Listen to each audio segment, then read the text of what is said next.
ಸ್ನೇಹಿತರೆ, ಮಹಾಶಿವಶರಣೆ ನಿಂಬಕ್ಕನ ಚರಿತ್ರೆಯನ್ನು ನಾವು ಈ ದಿನ ಕೇಳೋಣ. ಸಾಕ್ಷಾತ್ ಪರಶಿವನೇ ಜಂಗಮ ರೂಪದಲ್ಲಿ ಸಿರಿಯಾಳನ ಸಮೇತ ಶಿವಶರಣೆ ನಿಂಬಕ್ಕನ ಮನೆಗೆ ಭಿನ್ನಹಕ್ಕೆಂದು ಬಂದಾಗ ಆ ತಾಯಿ ಅವರಿಗೆ ಮಡಿಯಿಂದ ಮಾಡಿದ ಮೀಸಲು ಅಡಿಗೆಯನ್ನು ಮನೆಯ ಮಗನೇ ಬಂದು ಕೆಂಜಲು ಮಾಡುವುದನ್ನು ನೋಡಿ ಆ ಶರಣೆ ತನ್ನ ಮಗನನ್ನೇ ಸಾಯಿಸಿ ಯಾವ ಜಂಗಮರಿಗೆ ತೃಪ್ತಿಪಡಿಸಲು ಅನುವಾದಾಗ ಆ ಜಂಗಮನೇ ಶಿವಸ್ವರೂಪವನ್ನು ತಾಳಿ ಆ ತಾಯಿಗೆ ಅನುಗ್ರಹ ಮಾಡಿರ್ತಕ್ಕಂತಹ ಒಂದು ಅತ್ಯದ್ಭುತವಾಗಿರ್ತಕ್ಕಂತಹ ಭಕ್ತಿ ಕಥೆಯನ್ನು ನಾವು ಈ ದಿನ ಶ್ರವಣ ಮಾಡೋಣ. ನಮ್ಮ ಈ ಚಾನಲ್ನಲ್ಲಿ ಯಾರಾದರೂ ಇನ್ನೂ ಸಬ್ಸ್ಕ್ರೈಬ್ ಆಗದೇ ಇದ್ದರೆ ಬೇಗನೆ ಸಬ್ಸ್ಕ್ರೈಬ್ ಆಗಿ ಮತ್ತು ಲೈಕ್ ಮಾಡಿ. ಇಲ್ಲಿ ಬರ್ತಕ್ಕಂಥ ಕಥೆಗಳನ್ನು ಬೇರೆಯವರಿಗೂ ನೀವು ಶೇರ್ ಮಾಡೋದ್ರಿಂದ ಅವರಿಗೂ ಕೂಡ ಈ ಕಥೆಗಳು ತಿಳಿದುಕೊಳ್ಳಲಿಕ್ಕೆ ಬಹಳಷ್ಟು ಅನುಕೂಲವಾಗ್ತದೆ. ಅದರಿಂದ ಶೇರ್ ಮಾಡಿ ಮತ್ತು ಸಬ್ಸ್ಕ್ರೈಬ್ ಮಾಡಿ. ನಿಮಗೆ ಇಷ್ಟ ಆದರೆ ಈ ಕಥೆಯನ್ನು ಲೈಕ್ ಮಾಡಿ. ಪರಶಿವನ ಕೈಲಾಸದಲ್ಲಿ ಅನೇಕ ಭಕ್ತರು ಶಿವಶರಣರು ಶಿವನ ಒಲಿಮೆಗೆ ಪಾತ್ರವಾಗಿ ಗಣಪದಿವಿಯನ್ನ ಪಡೆದು ಆನಂದಮಯವಾಗಿರ್ತಾರೆ. ಅದರಲ್ಲಿ ಭಕ್ತ ಸಿರಿಯಾಳ ಅಂತಕ್ಕಂಥ ಒಬ್ಬ. ಯಾವ ಸಿರಿಯಾಳ ಎನ್ನುವಂತಹ ಭಕ್ತ ತಾನು ತನ್ನ ಮಗನನ್ನೇ ಶಿವನಿಗಾಗಿ ಅರ್ಪಣೆ ಮಾಡಿ ನೈವೇದ್ಯ ಮಾಡಿ ತೃಪ್ತಿಪಡಿಸಿ ನಾನು ಗಣಪದಿವಿಯನ್ನ ಪಡೆದಿದ್ದೇನೆ, ನನ್ನಂತೆ ಸ್ವಂತ ಮಗನನ್ನೇ ಶಿವನಿಗೆ ಅರ್ಪಿಸ್ತಕ್ಕಂತಹ ಭಕ್ತರು ಯಾರಾದರೂ ಇದ್ದಾರಾ ಅನ್ನುವಂತಹ ಒಂದು ಅಹಂಕಾರ ಆ ಭಕ್ತ ಸಿರಿಯಾಳನಿಗೆ ಆ ಕೈಲಾಸದಲ್ಲಿ ಒಮ್ಮೆ ಬರ್ತದೆ. ಇದನ್ನ ಪರಶಿವನು ಕೇಳಿಸಿಕೊಳ್ತಾನೆ. ಜಗತ್ತಿನಲ್ಲಿ ಎಂತೆಂತಹ ಭಕ್ತರು ಇವತ್ತು ಇದ್ದಾರೆ, ಆದರೂ ಕೂಡ ಈ ಸಿರಿಯಾಳನಿಗೆ ಏಕೆ ಇಂತಹ ಬುದ್ಧಿ ಬಂತು, ಈತನಿಗೆ ಬುದ್ಧಿಯನ್ನ ಕಲಿಸಬೇಕು ಮತ್ತು ಜಗತ್ತಿನಲ್ಲಿ ಎಂತೆಂತಹ ಭಕ್ತರು ಇದ್ದಾರೆ ಎನ್ನುವುದನ್ನು ತೋರಿಸಬೇಕು ಅಂತ ಹೇಳಿ ಒಂದು ಸಲ ಪರಶಿವ ಏನು ಮಾಡ್ತಾನೆ, ತನ್ನ ಭಕ್ತನಾಗಿರ್ತಕ್ಕಂಥ ಸಿರಿಯಾಳನ ಸಮೇತ ಸಂಚಾರಕ್ಕೆ ಬರ್ತಾನೆ. ನೋಡಪ್ಪ ಸಿರಿಯಾಳ, ಭೂಮಂಡಲದಲ್ಲಿ ಎಂತೆಂತಹ ಭಕ್ತರಿದ್ದಾರೆ ಎನ್ನುವುದನ್ನ ನೀನು ನೋಡಬೇಕು, ನಾನು ನೋಡಬೇಕು ಅಂತೇಳಿ ಯಾವ ನೆಲ್ಲೂರು ಗ್ರಾಮಕ್ಕೆ ಯಾವ ಶಿವರಾಗಿರ್ತಕ್ಕಂತಹ ಪರಶಿವನು ಮತ್ತು ಸಿರಿಯಾಳರು ಬರ್ತಾ ಇದ್ದಾರೆ.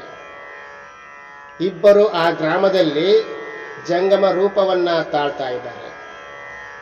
ಸಾಕ್ಷಾತ್ ಶಿವಜಂಗಮರ ರೂಪವನ್ನ ಧಾರಣೆ ಮಾಡಿ ಮಹಾಶಿವಶರಣೆಯಾಗಿರ್ತಕ್ಕಂತಹ ನೀಲೂರು ನಿಂಬಕ್ಕನ ಮನೆಗೆ ಇವರು ಬರ್ತಾರೆ. ಆ ನೀಲೂರು ನಿಂಬಕ್ಕ ಅಂದ್ರೆ ಸಾಮಾನ್ಯವಾಗಿರ್ತಕ್ಕಂತಹ ಭಕ್ತೆ ಎಲ್ಲ, ಮಹಾನ್ ಶಿವಭಕ್ತೆ. ತನ್ನ ಮನೆಗೆ ಬಂದ ಯಾವುದೇ ಜಂಗಮರನ್ನ ಕೂಡ ಅವರಿಗೆ ಹೊಟ್ಟೆ ತುಂಬ ಊಟವನ್ನ ಮಾಡಿಸಿ ತೃಪ್ತಿಯನ್ನ ಪಡಿಸಿ ಅವರನ್ನ ಕಳಿಸ್ತಕ್ಕಂತಹ ಒಂದು ಅತ್ಯದ್ಭುತವಾಗಿರ್ತಕ್ಕಂತಹ ಕಾಯಕವನ್ನ ಆ ಶಿವಶರಣೆ ನೆಲ್ಲೂರು ನಿಂಬಕ್ಕ ಮಾಡಿಕೊಂಡು ಬರ್ತಾ ಇರ್ತಾಳೆ. ಸಾಮಾನ್ಯವಾಗಿ ಜೀವನವನ್ನ ಸಾಗಿಸ್ತಾ ಇದ್ರೂ ಕೂಡ ಆ ತಾಯಿ ತನ್ನ ಒಂದು ಸಂಪ್ರದಾಯವನ್ನ ಬಿಟ್ಟಿರುವುದಿಲ್ಲ. ಮನೆಗೆ ಬಂದಿರತಕ್ಕಂತಹ ಜಂಗಮರನ್ನ ತೃಪ್ತಿಪಡಿಸಿ ಕಳಿಸ್ತಕ್ಕಂತಹ ಒಂದು ಅತ್ಯದ್ಭುತವಾಗಿರ್ತಕ್ಕಂತಹ ಕಾಯಕವನ್ನ ನೀಲೂರು ನಿಂಬಕ್ಕ ಬಹಳ ಶ್ರದ್ಧಾಪೂರ್ವಕವಾಗಿ ಮಾಡಿಕೊಂಡು ಬರ್ತಾ ಇರ್ತಾಳೆ. ಹೀಗಿರಬೇಕಾದ್ರೆ ಅಂತಹ ಶಿವಭಕ್ತೆಯ ಮನೆಗೆ ಸಾಕ್ಷಾತ್ ಜಗದೊಡೆಯನಾಗಿರ್ತಕ್ಕಂಥವನು, ಅಖಿಲಾಂಡ ಕೋಟಿ ಬ್ರಹ್ಮಾಂಡ ನಾಯಕನಾಗಿರ್ತಕ್ಕಂತಹ ಪರಶಿವ ಮತ್ತು ಭಕ್ತ ಸಿರಿಯಾಳ ಇಬ್ಬರೂ ಸೇರಿ ಜಂಗಮ ವೇಷದಿಂದ ಆ ಶಿವಶರಣೆ ನಿಂಬಕ್ಕನ ಮನೆಯ ಮುಂದೆ ಬರ್ತಾರೆ. ಯಾವಾಗ ಬಂದಿರತಕ್ಕಂತಹ ಆ ಜಂಗಮರು ಭವತಿ ಭಿಕ್ಷಾಂದೇಹಿ ಅಂತೇಳಿ ಆ ತಾಯಿಯ ಮನೆಯ ಮುಂದೆ ಬಂದು ಬೇಡ್ತಾರೆ. ಆಗ ಶರಣೆ ನಿಂಬಕ್ಕ ಆ ಜಂಗಮರನ್ನ ಮನೆಯ ಒಳಗಡೆ ಕರೆಸಿ ಪಾದಗಳಿಗೆ ನಮಸ್ಕಾರವನ್ನ ಮಾಡಿ ಅವರ ಆಶೀರ್ವಾದವನ್ನ ಕೇಳ್ತಾಳೆ. ಆಗ ಜಂಗಮರು ಹೇಳ್ತಾರೆ, ಅಮ್ಮ ಶರಣೆ ನಿಂಬಕ್ಕ, ನಾವು ನಿಮ್ಮ ಮನೆಯಲ್ಲಿ ಇವತ್ತು ಭಿನ್ನಹವನ್ನ ಮಾಡ್ತೀವಿ, ಊಟವನ್ನ ಮಾಡ್ತೀವಿ. ಅದರ ಸಲುವಾಗಿ ನೀನು ನಿನ್ನ ಮನೆಯಲ್ಲಿ ಮಡಿಯಿಂದ ಅಡಿಗೆಯನ್ನು ಮಾಡಬೇಕು. ಅಂತಹ ಅಡಿಗೆಯನ್ನು ನಾವು ಸ್ವೀಕಾರ ಮಾಡೋರಿದ್ದೀವಿ. ನಮ್ದೆಲ್ಲ ಬಹಳ ವಿಧಾನಗಳು ಬಹಳಷ್ಟು ಇದ್ದಾವೆ, ಅದಕ್ಕಾಗಿ ನೀನು ಮಡಿಯಿಂದ ಅಡಿಗೆ ಮಾಡು ಅಂತೇಳಿ ಹೇಳ್ತಾರೆ. ಆಗ ಶಿವಶರಣೆ ನಿಂಬಕ್ಕೆ ಹೇಳ್ತಾಳೆ, ಆಗಬಹುದು ಸ್ವಾಮಿಗಳೇ ಅಂತೇಳಿ ನಾನು ಸಿದ್ಧ ಮಾಡ್ತೀನಿ ಅಡಿಗೆ ಅಂತ ಹೇಳಿದಾಗ ಆ ಪರಶಿವ ಅಂದರೆ ಜಂಗಮರು ಹೇಳ್ತಾರೆ, ಇಲ್ಲವಾ, ನಾವು ಹೊರಗಡೆ ಹೋಗಿ ನದಿಯಲ್ಲಿ ಸ್ನಾನ ಮಾಡ್ಕೊಂಡು ಬರ್ತೀವಿ, ಬಂದು ನಿಮ್ಮ ಮನೆಗೆ ಬರ್ತೀವಿ, ಅಷ್ಟರೊಳಗೆ ನಿಮ್ಮ ಮನೆಯಲ್ಲಿ ನೀನು ಮಡಿಯಿಂದ ಅಡಿಗೆಯನ್ನು ಸಿದ್ಧಗೊಳಿಸಿರು, ನಾವು ಬಂದು ಪ್ರಸಾದವನ್ನು ಸ್ವೀಕಾರ ಮಾಡ್ತೀವಿ ಅಂತೇಳಿ ಆ ಜಂಗಮರು ಹೇಳಿ ಆ ಮನೆಯಿಂದ ಹೊರಗಡೆ ಹೋಗ್ತಾರೆ. ಯಾವಾಗ ಹೊರಗಡೆ ಹೋಗಿರ್ತಕ್ಕಂತಹ ಆ ಜಂಗಮರು ಅಂದರೆ ಸಾಕ್ಷಾತ್ ಜಂಗಮ ರೂಪದಲ್ಲಿ ಬಂದಿರತಕ್ಕಂತಹ ಪರಶಿವ ಮತ್ತು ಸಿರಿಯಾಳ ಒಂದು ಕಡೆ ನಿಲ್ತಾರೆ. ಶಿವ ಹೇಳ್ತಾನೆ, ನೋಡಪ್ಪ ಸಿರಿಯಾಳ, ಈಗ ನೋಡು ಈ ಶರಣಿ ನಿಂಬಕ್ಕನ ಭಕ್ತಿ ಎಂತಹದ್ದಿದೆ ಅನ್ನುವುದನ್ನು ನೋಡು ಅಂತಂದೇಳಿ ಹೇಳಿ ಆ ಮನೆಯಲ್ಲಿ ನಡೀತಕ್ಕಂತಹ ಎಲ್ಲ ಘಟನೆಗಳು ಇವರಿಗೆ ಕಾಣಬೇಕು. ಆ ರೀತಿಯಾಗಿರ್ತಕ್ಕಂಥ ಒಂದು ಸ್ಥಳದಲ್ಲಿ ಸಿರಿಯಾಳ ಮತ್ತು ಪರಮಾತ್ಮ ಜಂಗಮ ರೂಪದಿಂದ ನಿಂತುಕೊಂಡಿರ್ತಾರೆ. ಈ ಕಡೆ ನೆಲ್ಲೂರು ನಿಂಬಕ್ಕ ಜಂಗಮರು ಮನೆಗೆ ಊಟಕ್ಕಾಗಿ ಬಂದಿದ್ದಾರೆ, ಪ್ರಸಾದಕ್ಕಾಗಿ ಬಂದಿದ್ದಾರೆ ಅಂತೇಳಿ ತಾನು ತನ್ನ ಮನೆಯನ್ನೆಲ್ಲ ಸ್ವಚ್ಛಗೊಳಿಸಿ, ಮನೆಯನ್ನೆಲ್ಲ ಸಾರಿಸಿ, ಶುದ್ಧವಾಗಿ ಒಳ್ಳೆಯ ಬಿಂದಿಗೆಯಿಂದ ತುಂಬಿದ ಕೊಡದಲ್ಲಿ ನೀರನ್ನು ತಂದು ಮನೆಯಲ್ಲಿ ಶುಚಿರ್ಭೂತಳಾಗಿ ಅಡಿಗೆಯನ್ನು ಮಾಡ್ತಾಳೆ. ನಾನಾ ರೀತಿಯಾಗಿರ್ತಕ್ಕಂತಹ ಹೋಳಿಗೆ, ಕಡುಬು, ಸಂಡಿಗೆ, ಅನ್ನ, ಸಾರು, ನಾನಾ ರೀತಿಯ ಚಟ್ನೆಗಳು, ಪಲ್ಯಗಳು, ಎಲ್ಲ ವಿಧವಾಗಿರ್ತಕ್ಕಂತಹ ಮೃಷ್ಟಾನ್ನ ಭೋಜನವನ್ನ ಆ ಶರಣೆ ನಿಂಬಕ್ಕ ಬಹಳ ಭಕ್ತಿಪೂರ್ವಕವಾಗಿ ಮಾಡ್ತಾಳೆ. ಈ ರೀತಿಯಾಗಿ ಎಲ್ಲ ಅಡಿಗೆಯನ್ನ ಸಿದ್ಧಗೊಳಿಸಿ ಆ ನೆಲ್ಲೂರ ನಿಂಬಕ್ಕ ಇನ್ನೇನು ಸ್ವಾಮಿಗಳು ಮನೆಗೆ ಬರ್ತಾರೆ, ಅವರಿಗೆ ಊಟವನ್ನ ಮಾಡಿಸಬೇಕು ಅಂತ ಹೇಳಿ ಮತ್ತೊಂದು ಬಿಂದಿಗೆ ತುಂಬ ನೀರನ್ನು ತರಲಿಕ್ಕೆ ಹೊರಗಡೆ ಹೋಗ್ತಾಳೆ. ಯಾರು? ಶರಣೆ ನಿಂಬಕ್ಕ. ಈ ರೀತಿ ಹೋದಾಗ ಈ ಕಡೆ ಸಿರಿಯಾಳ ಮತ್ತು ಶಿವ ಏನು ಜಂಗಮ ರೂಪದಿಂದ ಇದ್ರಲ್ಲ, ಇವರು ಏನ್ ಮಾಡ್ತಾ ಇದ್ದಾರೆ, ಆ ಶರಣೆ ನಿಂಬಕ್ಕನಿಗೆ ಒಬ್ಬ ಮಗ ಇದ್ದ. ಆ ಮಗನ ಬಳಿ ಹೋದ್ರು ಇವರು. ಆ ಮಗು ಮನೆಯಲ್ಲಿರ್ತಕ್ಕಂಥ ಆಕಳಗಳನ್ನ ಮೇಯಿಸುವ ಸಲುವಾಗಿ, ಧನವನ್ನ ಕಾಯುವ ಸಲುವಾಗಿ ಹೊಲದಲ್ಲಿ ಆಕಳನ್ನ ಮೇಯಿಸುತ್ತಾ ನಿಂತುಕೊಂಡಿದ್ದ ಮಗ. ಆ ಮಗನ ಬಳಿ ಹೋಗಿ ಶಿವ ಹೇಳ್ತಾನೆ, ಏನಪ್ಪಾ ಶಿವ, ಇಲ್ಲೇ ನಿಂತ್ಕೊಂಡಿದ್ದೀಯಲ್ಲ ಮಗು, ನೀನು ಮನೆಗೆ ಹೋಗಲ್ವಾ ಅಂತಂದ ಶಿವ. ಆಗ ಮಗು ಹೇಳ್ತತೆ, ಈಗ ಹೋಗ್ಬೇಕು ಸ್ವಾಮಿಗಳೇ ಅಂತ ಹೇಳ್ತು. ನೋಡಪ್ಪ, ನಿಮ್ಮ ಮನೆಯಲ್ಲಿ ನಿಮ್ಮಮ್ಮ ನಿನ್ನ ಸಲುವಾಗಿ ಬಿಸಿ ಬಿಸಿಯಾದ ಅಡಿಗೆಯನ್ನ ಮಾಡಿ ಇಟ್ಟಿದ್ದಾಳೆ, ನೀನು ಇಲ್ಲೇ ಇದೆಯಲ್ಲ, ಹೋಗಪ್ಪ, ಹೋಗಿ ಊಟ ಮಾಡು ಅಂತೇಳಿ ಆ ಶಿವ ಆ ಮಗುವಿಗೆ ಹೇಳ್ತಾನೆ, ನಿಂಬೆಕ್ಕನ ಮಗನಿಗೆ. ಯಾವಾಗ ಆ ಮಾತನ್ನ ಕೇಳಿರ್ತಕ್ಕಂತಹ ಮಗು ಇನ್ನ ಚಿಕ್ಕ ಮಗು ಆಗಿತ್ತು, 11-12 ವರ್ಷದ ಮಗು ಅದು. ಆ ಮಗು ಓಡೋಡಿ ಮನೆಗೆ ಬಂತದು. ಮನೆಗೆ ಬಂದು ನೋಡ್ತಾನೆ, ಮನೆಯೆಲ್ಲ ಸ್ವಚ್ಛವಾಗಿ ಬಿಟ್ಟಿದೆ. ಆ ಮಗು ಮನೆಯಲ್ಲಿ ಸ್ವಚ್ಛವಾಗಿರೋದನ್ನ ನೋಡಿ, ನನಗಾಗಿ ಇವತ್ತು ವಿಶೇಷ ಅಡಿಗೆ ಮಾಡಿದ್ದಂಗಿದ್ದಾಳೆ ನಮ್ಮಮ್ಮ ಅಂತೇಳಿ ಆಲೋಚನೆ ಮಾಡಿ ಆ ಮಗು ನೇರವಾಗಿ ಅಡುಗೆ ಮನೆಗೆ ಹೋಯಿತು. ಇದನ್ನೆಲ್ಲ ಸಿರಿಯಾಳ ಮತ್ತು ಶಿವ ಒಂದು ಕಡೆ ನಿಂತು ನೋಡ್ತಾನೆ ಇದ್ರು.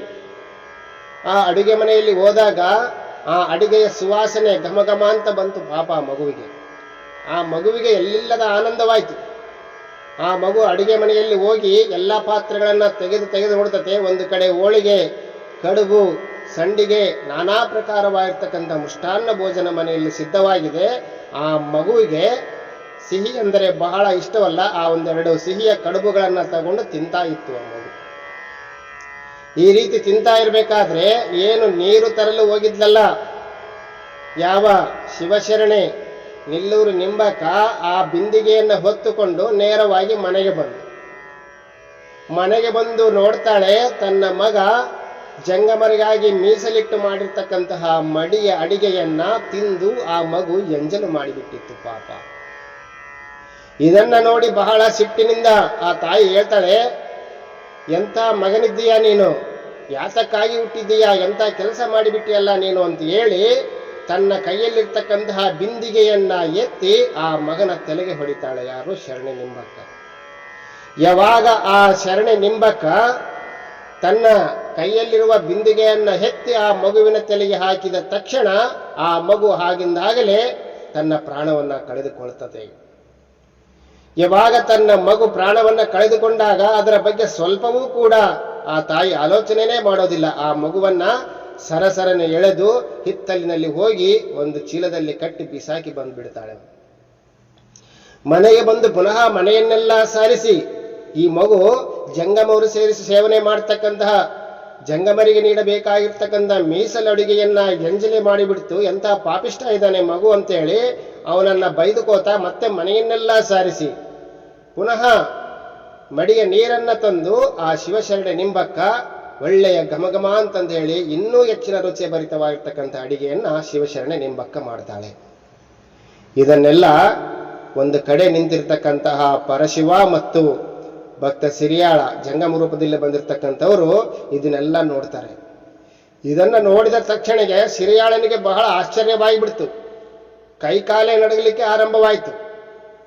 ನಾನು ನನ್ನ ಮಗನನ್ನ ಶಿವನು ಅಡಿಗೆಯಾಗಿ ಕೇಳಿದಾಗ ನಾನು ಮಗನನ್ನ ಕೊಡುವ ಸಲುವಾಗಿ ಹತ್ತು ಕರೆದು ನಾನಾ ರೀತಿಯಾಗಿ ಮಗನ ಮಾಂಸವನ್ನ ಆ ಶಿವನಿಗೆ ಅರ್ಪಣೆ ಮಾಡಿದೆ.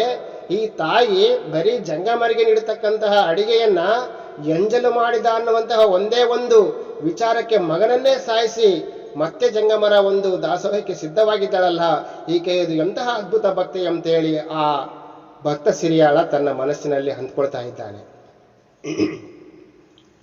ಆಗ ಆ ಶಿವ ಬಾ ಇನ್ನು ಹೋಗೋಣ ಅಂತಂದೇಳಿ ಆ ಶಿವ ತನ್ನ ಸಿರಿಯಾಳರ ಸಮೇತವಾಗಿ ಜಂಗಮ ರೂಪದಲ್ಲಿ ಮನೆಗೆ ಬರ್ತಾರೆ. ಅವ ಪ್ರಸಾದ ಸಿದ್ಧವಾಯ್ತೇನವ ಅಂತೇಳಿ ಕೇಳಿದಾಗ, ಬನ್ನಿ ಜಂಗಮರೇ, ಬನ್ನಿ ಸ್ವಾಮಿಗಳೇ, ನಿಮಗಾಗೆ ಕಾಯ್ತಾ ಇದ್ದ ಅಂತೇಳಿ ಅವರಿಗೆ ಉನ್ನತವಾಗಿರ್ತಕ್ಕಂಥ ಗದ್ದಿಗೆಯನ್ನ ಹಾಕಿ ಆ ಜಂಗಮರನ್ನ ಕೂಡಿಸಿ ಅವರಿಗೆ ಪಾದ ಪೂಜೆಯನ್ನ ಮಾಡಿ ನಾನಾ ಪ್ರಕಾರವಾಗಿ ಭಕ್ತಿಯ ಮಂಗಳಾರತಿಗಳನ್ನ ಹಾಡಿ ಅವರಿಗೆ ತಾನು ಮಾಡಿರ್ತಕ್ಕಂತಹ ಎಲ್ಲ ಮೃಷ್ಟಾನ್ನ ಭೋಜನದ ಅಡಿಗೆಯನ್ನ ಆನಂದ ಪರವಶವಾಗಿ ಆ ಶಿವಶರಣೆನೆಲ್ಲರೂ ನಿಂಬಕ್ಕ ಆ ಜಂಗಮರಿಗೆ ಬಡಿಸ್ತಾ ಇದ್ದಾಳೆ. ಎಲ್ಲವನ್ನ ಬಡಿಸಿದಾಗ ಆಗ ಪರಶಿವ ಹೇಳ್ತಾನೆ, ಏನಪ್ಪಾ ಅಂತ ಹೇಳಿದಾಗ ಆಗ ಸಿರಿಯಾಳ ಹೇಳ್ತಾನೆ, ಏನವ್ವ ಎಲ್ಲ ಅಡಿಗೆಯನ್ನ ಮಾಡಿದೀಯಾ, ಮತ್ತೆ ಸಾಷ್ಟಾಂಗ ಹಾಕ್ಬೇಕಲ್ಲ, ನಿನ್ನ ಮಗ ಇದ್ದಾನಲ್ಲ, ನಿನ್ನ ಮಗನ್ನ ಕರಿ, ಅವನ ಸಾಷ್ಟಾಂಗ ಆಗ್ತಾನೆ, ಅವನನ್ನ ಕರಿ ಅಂತ ಹೇಳ್ತಾನೆ. ಯಾರು? ಭಕ್ತ ಸಿರಿಯಾಳ. ಆಗ ಆ ಶಿವಶರಣೆ ನಿಂಬಕ್ಕ ಹೇಳ್ತಾಳೆ, ಆ ಮಗ ಆಗ್ಲೇ ಎಲ್ಲಿಗೂ ಹೋದ, ಆ ಪಾಪಿಷ್ಟ, ಅವನ್ಯಾಕೆ ನೆನೆಸ್ತೀರಿ? ಒಳ್ಳೆ ಅಡಿಗೆ ಆಗಿದೆ, ಮೃಷ್ಟಾನ್ನ ಭೋಜನೆ ಮಡಿಯಿಂದ ಮಾಡಿರ್ತಕ್ಕಂಥದ್ದು, ನೀವು ಒಂದೇ ಪ್ರಸಾದವನ್ನ ತೃಪ್ತಿಯಿಂದ ಮಾಡಿ ಸಂತೃಪ್ತರಾಗಿ ಹೋಗ್ರಿ, ಅಷ್ಟೇ ಸಾಕು ನನಗೆ ಅಂತ ಹೇಳ್ತಾಳ ಆ ತಾಯಿ. ಯಾವಾಗ ಆ ರೀತಿ ಹೇಳಿದಾಗ ಪರಶಿವ ಹೇಳ್ತಾನೆ, ಇದೆಂತಹ ವಿಚಾರ ಇದು? ಮನೆಯಲ್ಲಿ ಮಕ್ಕಳೇ ಇಲ್ಲವೇ ನಿನ್ನ ಮನೆಯಲ್ಲಿ?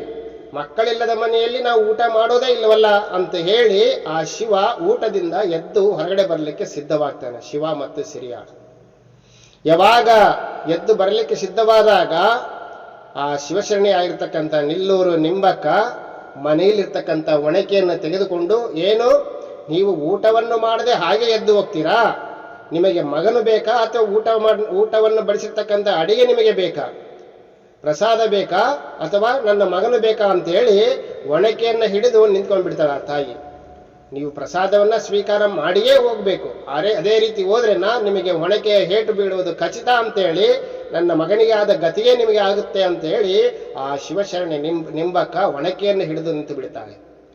ಆಗ ಆಕೆಯ ಒಂದು ಸಿಟ್ಟನ್ನ ಕೋಪವನ್ನ ನೋಡಿ ಆ ಪರಶಿವ ಥಟ್ಟನೆ ತನ್ನ ನಿಜರೂಪವನ್ನ ತಾಳ್ತಾನೆ. ತನ್ನ ನಿಜರೂಪವನ್ನ ತಾಳಿ, ಸಾಕಮ್ಮ ಸಾಕು, ನಿನ್ನ ಭಕ್ತಿಗೆ ನಾನು ಮೆಚ್ಚಿಕೊಂಡೆ, ನೀನು ಮಹಾ ಶಿವಭಕ್ತ ಇದ್ದೀಯಾ, ಮಹಾ ಶಿವಶರಣ ಇದ್ದೀಯಾ, ನಿನ್ನ ಮೀಸಲು ಅಡಿಗೆಯಲ್ಲಿ ನಿನ್ನ ಮನೆಗೆ ಬಂದ ಜಂಗಮರನ್ನ ತೃಪ್ತಿಪಡಿಸುವ ಸಲುವಾಗಿ ಎಂಜಲು ಮಾಡಿದ ಮಗನನ್ನೇ ಲೆಕ್ಕಿಸದೆ ಆತನನ್ನೇ ಕೊಂದು ನಮಗೆ ಊಟ ಬಡಿಸಿರ್ತಕ್ಕಂತಹ ಮಹಾ ಶಿವಶರಣೆ ನೀನು. ಇನ್ನು ನಾವು ಊಟ ಮಾಡದೆ ಹೊರಗಡೆ ಹೋಗ್ತೀವಂದ್ರೆ ನೀನು ಬಿಡ್ತೀಯಾ? ನೀನು ಬಿಡಲಿಕ್ಕೆ ಸಾಧ್ಯವಿಲ್ಲ. ನಿನ್ನ ಮನೆಯಲ್ಲಿ ನಾವು ತೃಪ್ತಿಭರಿತವಾಗಿ ನಾವು ಊಟ ಮಾಡಿ ಹೋಗ್ತಾ ಇದ್ದೀವಿ ಅಂತಂದು ಹೇಳಿ ಆ ಜಗದೊಡೆಯನಾಗಿರ್ತಕ್ಕಂತಹ ಪರಶಿವ ಶರಣೆ ನಿಂಬಕ್ಕನಿಗೆ ಹೇಳ್ತಾನೆ. ಆಗ ಶಿವಶರಣೆ ನಿಂಬಕ್ಕೆ ಹೇಳ್ತಾಳೆ, ಅಯ್ಯ ಸ್ವಾಮಿಗಳೇ, ನೀವು ಯಾವಾಗ ನನ್ನ ಮನೆಗೆ ಬಂದು ಪ್ರಸಾದವನ್ನ ಮಾಡ್ತೀವಿ ಅಂತ ಹೇಳಿದಾಗಲೇ ಗೊತ್ತಾಯ್ತು ನೀನು ಪರಮಾತ್ಮನೇ ಇರಬೇಕು ಅಂತೇಳಿ ನಾನು ಆವಾಗಲೇ ಆಲೋಚನೆ ಮಾಡಿದೆ. ನೀನು ಸಾಕ್ಷಾತ್ ಜಗದೊಡೆಯನಾಗಿರ್ತಕ್ಕಂಥ ಪರಶಿವ ಅನ್ನುವಂಥ ವಿಚಾರ ನನಗೆ ಅವಾಗಲೇ ಗೊತ್ತಾಯ್ತು. ಅದರ ಸಲುವಾಗಿಯೇ ನಾನು ಮಡಿಯಿಂದ ಅಡಿಗೆ ಮಾಡಿ ನಿನಗೆ ಊಟ ಬಡಿಸಿದ್ದೀನಿ. ನಿನ್ನಂತಹ ಪರಶಿವನನ್ನು ನಾನು ಹಾಗೆ ಕಳಿಸ್ತೀನ, ಹೇಳಪ್ಪ ಆ ತಂದೆ ಅಂತೇಳಿ ಆ ತಾಯಿ ಕೇಳ್ತಾಳೆ.